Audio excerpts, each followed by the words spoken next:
Oman প্রবাসীদের জন্য সম্প্রতি কিছু ইতিবাচক খবর সামনে এসেছে, যা দুই দেশের দ্বিপাক্ষিক সম্পর্কের নতুন মোড় নির্দেশ করছে। তবে বিষয়গুলো পরিষ্কারভাবে বোঝা জরুরি।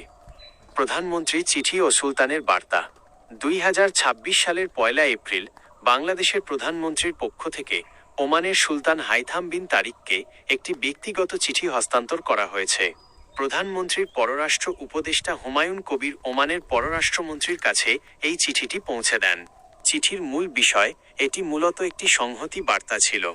বর্তমান আঞ্চলিক পরিস্থিতি এবং মধ্যপ্রাচ্যের সংকটে ওমানের নেতৃত্ব ও জনগণের প্রতি বাংলাদেশের সমর্থন ব্যক্ত করা হয়েছে এই চিঠিতে। কৃতজ্ঞতা প্রকাশ, ওমানে বসবাসরত বাংলাদেশিদের নিরাপত্তা ও কল্যাণে ওমান সরকারের ভূমিকার জন্য ধন্যবাদ জানানো হয়েছে। 2. ওমানের ভিসা চালুর ঘোষণা ও বর্তমান অবস্থা। ওমান সরকার বাংলাদেশিদের জন্য ভিসা প্রক্রিয়া সহজ করার এবং পুনরায় পূর্ণাঙ্গভাবে চালু করার বিষয়ে ইতিবাচক পদক্ষেপ নিচ্ছে।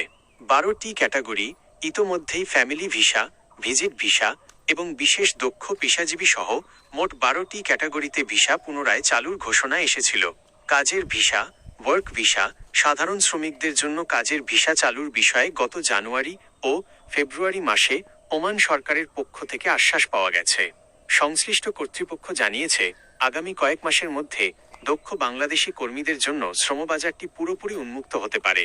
অবৈধদের বৈধকরণ, জরিমানা ছাড়াই অনিবন্ধিত বা অবৈধ বাংলাদেশি কর্মীদের বৈধ হওয়ার সুযোগ দিয়েছে ওমান সরকার, যা প্রবাসীদের জন্য একটি বড় স্বস্তি। 3. প্রবাসীদের জন্য যা সুখবর হতে পারে। নার্স ও চিকিৎসক নিয়োগ। ওমান সরকার বাংলাদেশ থেকে বিশেষ করে নার্স এবং দক্ষ প্রযুক্তিবিদ নেওয়ার বিষয়ে আগ্রহ দেখিয়েছে। ভিসা নিষেধাজ্ঞা শিথিল। 2023 সালের অক্টোবর থেকে চলা সাধারণ নিষেধাজ্ঞার কড়াকড়ি এখন অনেকটাই শিথিল করা হচ্ছে।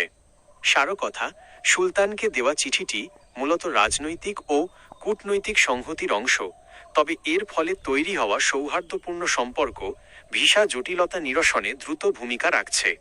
শীঘ্রই সব ধরনের কাজের ভিসা চালুর আনুষ্ঠানিক ঘোষণা আসার জোরালো সম্ভাবনা রয়েছে।